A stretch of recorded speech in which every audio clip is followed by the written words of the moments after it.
What's the rationale behind wearing my old senior high school uniform?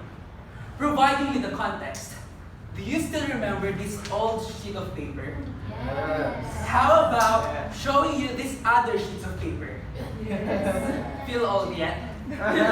Hitting the red line, Philippine educational system, along with other people, seem to have romanticized and accepted the resilience of grade 12 students, in particular to their struggles in compliance to the admission requirements of state universities and colleges, payment of admission-related expenses, and submission of all these credentials to these SUCs. Taking into account that this has become an annual phenomenon, do grade 12 students really deserve to subdue to this unchanged setup? Couldn't we suggest a more practical and effective way of helping them enter the next chapter of their academic schooling successfully? To exemplify the existing problem, research data shows that there are 114 SUCs which are covered by the Universal Tertiary Education Act, which grants free tuition fees, academic allowance, and cost of living allowance. However, if I were to ask you, what are the SUCs which are familiar to you? See, most of them are only centered in National Capital Region. Putting this bluntly, are the other SUCs being disregarded due to our concentrated thinking that the best universities are in NCR? Moving forward, take a look at the splits of grade 12 students during their set period. One underlying factor which increases the magnitude of this dilemma is the academic load every graduating grade 12 student faces. This reality has transpired attitude deflections among grade 12 students on which to prioritize, sets or ACADS. One exacerbating socioeconomic condition is that sets are deemed anti-poor. Try to imagine this accumulated cost of processes, transportation expenses, and other related disbursements just to meet the qualifications of these SUCs. Geographically, how about those students who lack access to good roads, who lack access to information, social media, and even educational institutions? How could we truly advocate education for all if the gateway to their tertiary education serves as hindrance to them beforehand? After enumerating the existing roots of this case, I would recommend a four-letter word solution, PSET, or PSET. Extending the acronym, Philippine Standard Entrance Test is a standardized examination to be used by the state universities and colleges as per proposal to the Commission on Higher Education. To easily understand its significance, I would recommend an acronym, SCO, or SCO. Why SCO? Student-friendly, centralized, and organized. Firstly, student-friendly, because this time, it will be only one examination. Secondly, centralized, because all the information and other credentials will be distributed toward each other.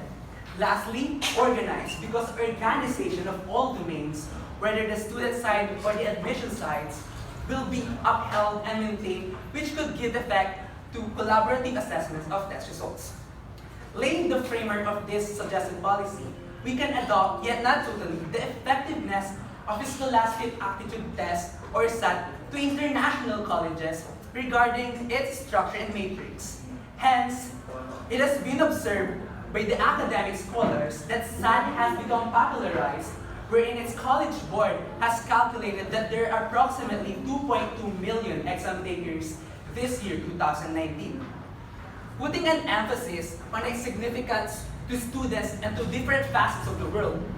Firstly, regarding the financial stability of students, a one-time payment is far more convenient, wherein the parents and the guardians could actually have a lesser leverage regarding the handling transition of their children.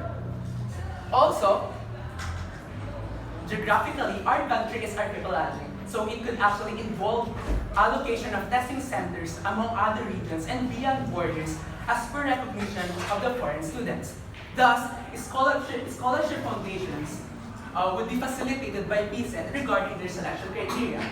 Ultimately, PSET is environmental friendly.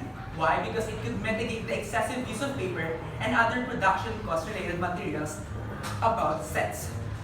adrift the current, here are the objections regarding PSET. Firstly, they say that SUCs would not have to agree with this proposal. However, OUR and OFI will have actually lessened workload. Secondly, they say that SUCs have their own brands of test construction. However, SUCs will be having collaborative discussion about the content of the PSET. Another one is that PSET is deemed anti-poor. We could actually suggest student loan program with the assistance of LGUs and NGOs. Lastly, government will be spending lots of money. Actually, we could request national budget allocation and marketing proposals. Next, imagine one day, Chad would announce that there will be PSET and everyone will be informed through social media and on-ground campaigns.